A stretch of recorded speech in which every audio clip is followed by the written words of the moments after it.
"The card isn't working, Maria. I will not be able to return home in this state." Unable to check out of the hotel, my husband exclaimed over the phone, "Fix this right now." I struggled through my college years since I lost my parents in an accident and had to work several part-time jobs to pay for my tuition. I launched a business on the advice of a buddy in an attempt to turn things around. Even though I was going through a lot, I was totally focused on my work. The business grew steadily as a result, and I currently serve as vice president and am involved in management. As a lot of my friends were getting married and beginning kids, I also started to think a lot about how happy I could be. When I initially met my spouse, we clicked right away, and 2 months later we were married. But when we were married, my husband decided he would become a stay-at-home husband and began to depend on my income. He won't listen to me when I beg him to at least work part-time. I discovered my credit card was missing one day. Taking it, my spouse left for a trip with his folks. I called him multiple times, but I was never able to get through. "Don't interrupt me while I spend time with my family, something you're incapable of doing," he snarled when I eventually made it through. "You get it?" I smiled in response. My spouse had no idea that bad luck would finally catch up with him. Marcia Gray is how I go by. At the moment, I am Adventure Company's vice president and 33 years old. Although I am currently in a secure financial situation, there was a period in the past when I had trouble even making ends meet. My parents' untimely passing while I was a student was the cause of this. As my parents were crossing the junction, a car running a red light struck and killed them. At the time, I assumed I would carry on living a typical life, hanging out at cafes and studying with friends. However, the passing of my parents completely upended my world. After their death, money problems emerged as a significant worry. The most difficult thing was finding out how I was going to pay for my tuition. I made an effort to pay for it with part-time work and scholarships, but it wasn't sufficient. I consequently found myself juggling several jobs all the time and going to classes with very little sleep. A classmate named Morris Ward once made an unexpected proposal. "Marcia, how about we co-found a new business? We can achieve success if we combine your talent with my business acumen." Morris was well respected and held in high regard by many at the university. Although starting a business came with a lot of responsibility, I chose to rise to the challenge. With my hectic part-time employment schedule, I was always concerned about what would happen if we failed and how I would find the time. But if we don't succeed, how will we manage it? In addition, I don't have the time because I'm too busy with my part-time job, I remarked.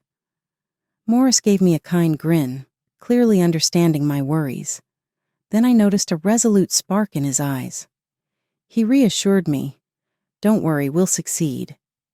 His confident words had a strange way of bringing comfort, and his charisma made even the impossible seem within reach.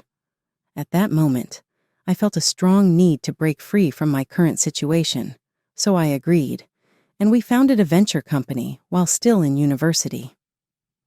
During the initial stages of funding, we frequently faced rejection from banks, making it extremely difficult. Hiring was also a major challenge, as it wasn't easy for a small startup to attract talented people.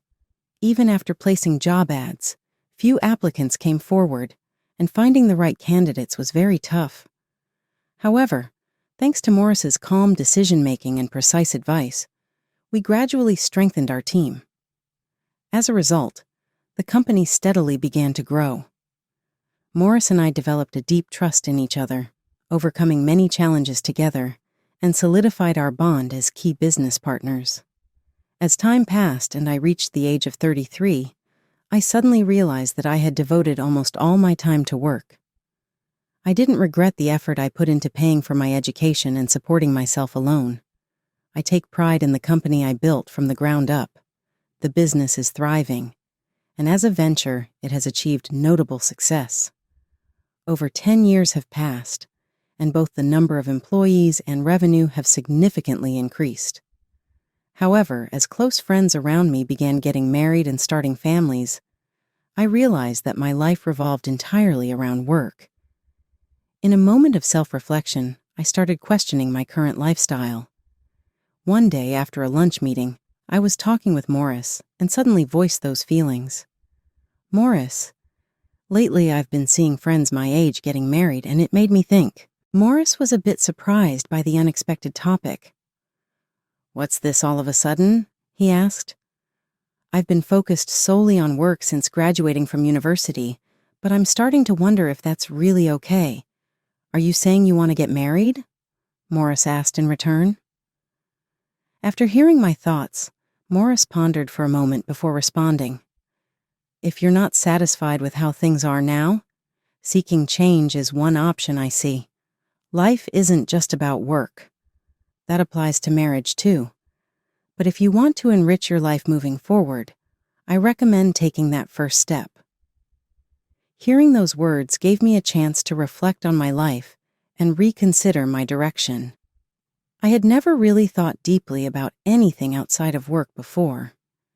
Encouraged by Morris, I decided to start looking for a partner. A friend introduced me to a safe matchmaking app, and I started using it right away.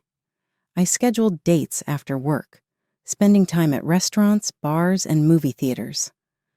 After several dates, on the fourth one, I met Ryan Torres. I was swamped with work and not good at household chores, but Ryan was efficient and excelled at cooking and cleaning. He understood my busy schedule and never got upset, even if I had to cancel a date. Our relationship progressed smoothly, with both of us thinking about marriage from the beginning. Just 2 months after we started dating, we decided to get married. However, right after the wedding, Ryan suddenly announced that he was quitting his job and becoming a stay-at-home husband. I was surprised by this unexpected turn of events and couldn't hide my shock. "What just happened?" I asked, bewildered.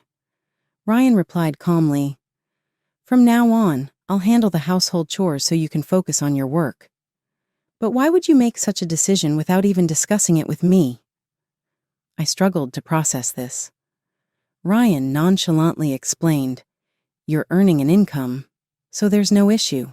If I take care of everything at home, it'll make things easier for you." I was stunned by his response. Was he planning to completely rely on my income? Even though I'm earning, we're not that well off. "You should at least find some kind of job, even if it's just part-time," I pleaded. But no matter how much I tried, he refused to listen. "No, I'm done working for a company. If you're making money, that's enough," he said. I was simply dumbfounded by his selfishness. But as a newlywed, I couldn't bring myself to argue back at that moment. To make matters worse, he also started asking me to send money to his parents. Family is about helping each other. I'm a stay-at-home husband now, so Marcia, I'm counting on you. If he was earning an income, I wouldn't mind supporting his parents. But forcing it onto me didn't feel right. Another reason I hesitated was because his parents frequently made snide remarks, falsely believing that I was forcing Ryan into doing the housework. Recently, while having a meal with his parents, they started their usual criticisms. His mother put down her chopsticks and said, "Marcia, you're making Ryan do all the housework." Poor him. Do you really think this is right? He mentioned you're not good at housework, but as his wife, shouldn't you work on improving that? His father added, criticizing me.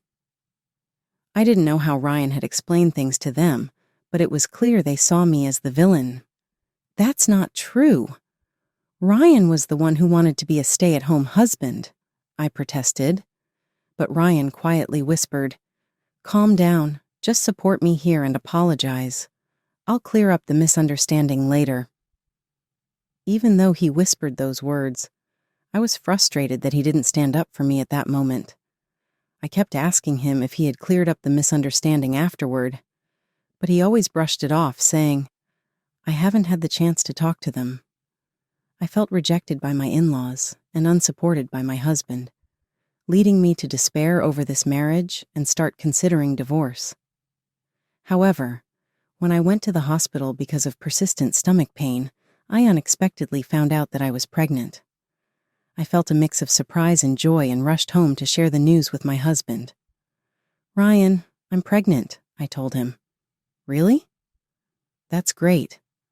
I'm looking forward to it," he replied, surprisingly calm, which left me a bit confused. After that, there was no shared happiness between us. He just sank into the couch and watched TV as if my words meant nothing. The joy I felt quickly evaporated, replaced by disappointment and sadness that seeped into my heart. His lack of interest deeply hurt me. Unable to hold back my tears, I retreated to my room, disillusioned by his indifference. Has the love we once shared faded away? Even with a new family member on the way, he didn't seem happy. I realized there was no longer a future for us together. The thought of divorce loomed heavily in my mind, but considering the child growing inside me, I couldn't make that decision so easily. Could I really raise a child without a father? Maybe things would change once the baby was born. Perhaps my husband and in-laws would show a different attitude. Clinging on to this faint hope, I resolved to continue with this life for the time being. Time passed, and one day I noticed an unusually large charge on my credit card statement. Then I realized the card wasn't in my wallet. Had I lost it? Or had it been stolen? Or was it used fraudulently? Feeling anxious, I brought it up with my husband. "Hey, I found a large, unfamiliar charge on my credit card. It might be fraud. Should I contact the card company?" I asked. To my disbelief, he responded, "I was the one who used it. It's not fraud, so don't cancel the card." Apparently, after quitting his job and running out of savings, he had secretly taken my credit card from my wallet and started using it without telling me, even though I had been giving him money for groceries and household expenses. "Why did you use it without my permission? And what did you spend such a large amount on?" I pressed him. "It's my right to spend it on whatever I want. I just need some money I can use freely," he shot back.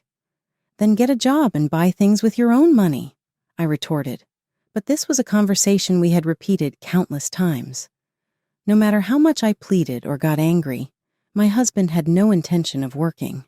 The man I once thought would support our household was now hardly cooking meals, relying mostly on takeout and delivery, and barely keeping the house clean. When I complained about this, he lashed out in anger. "You're the one making the money, so what's the problem? I'm your husband, and I'm doing the housework as a stay-at-home husband. I have the right to at least that," he shouted, and eventually stormed out, saying he was going back to his parents' house.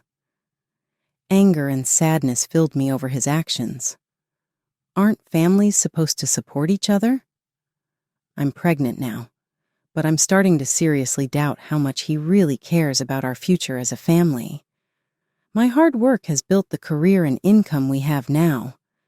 Just because we're family doesn't mean I can accept him making large purchases without consulting me.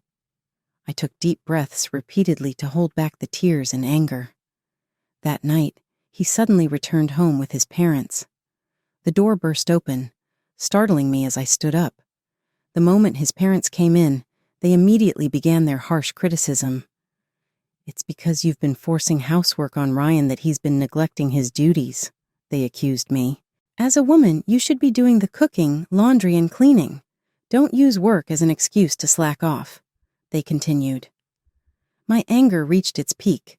Being pregnant and already feeling unwell, I couldn't bear being blamed like this. I had already decided to get a divorce, so I lashed out with anger in my voice. "That's impossible. Don't act high and mighty when you don't even know what's really going on. You'll regret it if you keep acting like this," I snapped. They looked shocked by my cold tone. I realized it was pointless to argue with my in-laws, who had been misled by my husband. Even after explaining that he wasn't working, they refused to believe me. So I decided to say nothing more. I couldn't shake the feeling that they would regret this later, but at that moment, I felt the painful sting of betrayal from the husband I once believed would protect me. Then my mother-in-law pulled out some documents from her bag and slammed them onto the dining table. "If you don't reflect on your actions, we're demanding a divorce. Sign this and get it done," she said, and my eyes were glued to the papers. I never imagined they'd present it to me like this. In fact, I had been planning to propose divorce myself. Thinking this might lead to a court battle, I signed the papers. My hand trembled so much that even gripping the pen was difficult. Fighting back my anger, I forced myself to sign the documents and said, "There, it's done." With that, my husband and in-laws left. I realized I had forgotten to ask for my credit card back, and a deep sense of despair washed over me. Immediately after, a sharp pain suddenly shot through my abdomen, unlike anything I'd ever experienced before, and I collapsed onto the floor. My breathing grew rapid, and sweat began to pour from every part of my body. My vision blurred, and the unbearable pain numbed my senses. I tried to say, "What's happening?" but the words barely escaped my lips. With each breath, the pain intensified, and my body spiraled out of control. I struggled to drag myself across the floor, desperately reaching for my phone. My fingers trembled as I clawed at the floor, inching forward with every ounce of strength I had left. The searing pain threatened to steal my consciousness. I finally connected the call, and in a trembling voice, managed to explain the situation. "Help! I'm in severe pain.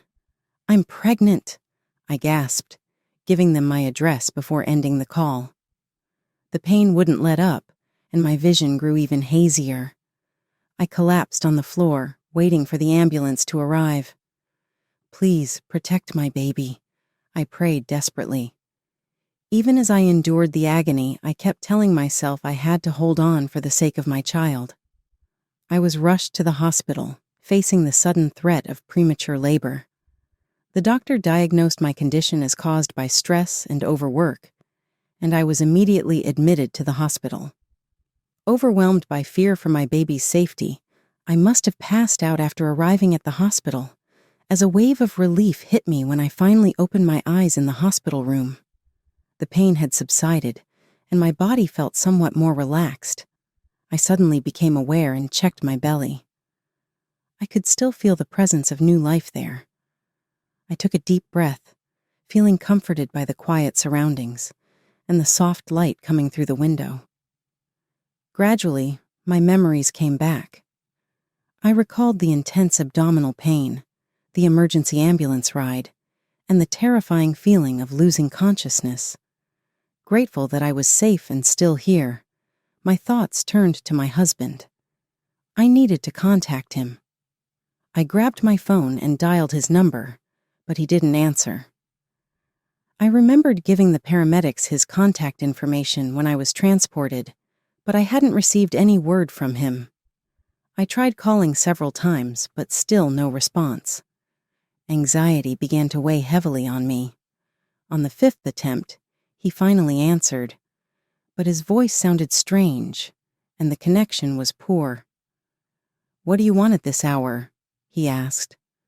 "I was rushed to the hospital due to signs of premature labor. It happened after you and your parents left," I explained, asking him to bring some necessities. His response shocked me. "That sounds tough, but I'm overseas right now, so I can't do anything." "Overseas? Why?"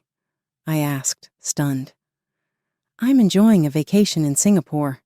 Don't bother me while I'm spending time with my parents to fulfill my filial duty. Something you can't handle," he replied. I was left speechless. There's no way an unemployed man could afford an overseas trip, but since he kept emphasizing filial duty, there must have been some source of funds. With my voice trembling, I ended the call with a simple, "Got it." Afterward, I went straight to the hospital's gift shop, purchased a card and an envelope, and then made a phone call to a certain number. The next day, my husband called in panic. "The card's not working. I can't get back home like this. Fix this right now," he demanded. I canceled the card. I calmly replied, though inside I was seething with anger. What? I can't pay for anything. What are you going to do about it? He asked, growing more desperate. That's your problem, I answered firmly. This isn't just my problem. I'm still your husband, he shot back. I couldn't help but laugh. What's so funny? He asked, clearly confused. Our marriage is almost over. The divorce process is already underway, I said. His voice shifted to a tearful tone. Please, just let me use the card temporarily so I can get home. I'm begging you, he pleaded. But my heart was unmoved. Figure it out on your own. You're no longer my concern, I coldly responded and ended the call. 3 days later, Morris, my friend and the company president, came to visit me. Don't worry about work. Just focus on resting for now, he said, to which I replied with a smile. It's the first time I've done absolutely nothing like this. But just then, the hospital room door burst open. My ex-husband and his parents, freshly returned from overseas, stormed in. The moment he saw me, my husband shouted, "What have you done?" I had to borrow money from a friend just to get back home. His mother screamed, "This is unbelievable. How could you put us through this?" His father joined in, yelling, "Our son's carefully planned trip was completely ruined." Their fury exploded as Morris and some passers-by watched. Despite the commotion, I remained calm. He paid for the trip with my credit card without my knowledge, I said. The moment I said that, the atmosphere in the room shifted. My in-laws exchanged stunned and bewildered looks, their faces reflecting the shock as if they had been struck by lightning. I continued speaking. Right after we got married, he announced he would be a stay-at-home husband and quit his job. But he's barely been helping with the housework. As these words quietly echoed through the room, I could see the visible distress on my in-laws' faces. What? Ryan isn't working. That can't be true. He told us he had a job, my mother-in-law stammered, her voice trembling with clear worry and confusion in her eyes. My father-in-law also looked at me, his face a mixture of shock and disappointment. The truth is, he's been unemployed the whole time, and I've been the one supporting the household, I said. Hearing this, my in-laws turned to my ex-husband with expressions of disbelief. Their eyes were filled with betrayal and deep disappointment. My mother-in-law pressed her lips together tightly, while my father-in-law clenched his fists in anger. My ex-husband couldn't do anything but avert his gaze under their piercing stares. At that moment, Morris began to speak. Mr. and Mrs. Torres, I have something important to discuss with you. I'm the CEO of the company where Marcia works. Through our conversations, I've been made aware of Ryan's unemployment and the fact that Marcia has been the one financially supporting the household. As Morris said this, my in-laws' faces showed shock and disbelief. He calmly presented his business card and showed them the company's website. They took the card, their hands trembling as they examined it. They couldn't deny the truth any longer, and their expressions became a blend of astonishment and confusion. As a matter of fact, our company is currently a key client for a major project at Mr. Torres's workplace. However, we do not wish to continue working with unreliable partners, Morris continued. This can't be happening. What's going to happen to the project? Ryan, how are you going to explain this? My father-in-law stammered, his voice shaky, barely able to get the words out. He looked as though he'd been utterly crushed. My mother-in-law buried her head in her hands with an expression of disbelief. How did it come to this? They were both pale, their despair evident. Wait, Marcia, please help me. I want to make things right, Ryan pleaded. My ex-husband grabbed my hand tightly, desperately pleading with me. His eyes were filled with despair and fear, and his hand trembled. Given how he had ignored me in the past and done as he pleased, I wasn't surprised to see him begging like this. It's too late. I can't forgive your past actions, and this is the end, I said firmly, pushing his hand away with determination. Please help me, he begged, dropping to his knees on the floor. At that moment, Morris presented some important documents. Can you still say the same thing after seeing this? The documents revealed an investigation Morris had quietly conducted into my ex-husband's actions. They detailed how he had falsely claimed to be sending money to his parents while keeping it for himself, and how he had been recklessly spending my income. I can't tolerate anyone hurting a valuable business partner, Morris said, revealing his intentions with a hint of shrewdness. But his eyes showed a strong resolve. I've already been in touch with our lawyer. You should prepare to compensate. Morris calmly informed them with a polite yet businesslike smile. I felt an overwhelming sense of gratitude and relief for all that Morris had done for me. As I lay in my hospital bed, I gazed out at the scenery through the window. Since that day, the stress had lifted, and I recovered from the threat of premature labor, eventually giving birth to a healthy baby. My heart is filled with a mix of emotions, joy at the birth of new life, and the exhaustion from childbirth. Morris and my colleagues even visited to celebrate, and I've been enjoying fulfilling days. After being discharged, I moved into a new apartment that Morris had arranged. Thanks to his thoughtful care, we chose a new address where my ex-husband and in-laws would never find us. This has ensured our privacy and safety, free from any unnecessary interference from them. The new place was in a quiet area, slightly removed from the hustle and bustle of the city, surrounded by lush greenery and peaceful silence. It's an ideal environment, free from the noise of the city, where one can spend peaceful moments and enjoy the tranquility of nature. Whether for a walk or a deep breath, this place offers a sense of calm and comfort created by nature. Here, my newborn baby and I are beginning a new chapter in our lives. With this fresh start, there is as much anticipation as there is anxiety. But the presence of supportive people around me has greatly eased that anxiety. A few weeks have passed since I gave birth, and I'm currently on maternity leave, spending some slow and peaceful time with my baby. During this precious time, Morris visits us regularly, bringing essentials and other necessary items while always offering words of encouragement. One day, he arrived again with new supplies in hand. Seeing us, he asked with concern, "Marcia, how are you feeling?" "The baby looks healthy, and that's what matters most." "Thank you, Morris. We've been able to get through this because of your unwavering support," I replied, expressing my gratitude. After inviting him inside, I gently laid the baby down in the crib and prepared a warm cup of coffee for him. Looking slightly tense, Morris brought up an important topic. "I need to talk to you about your ex-husband and his parents," he said. "Is something wrong?"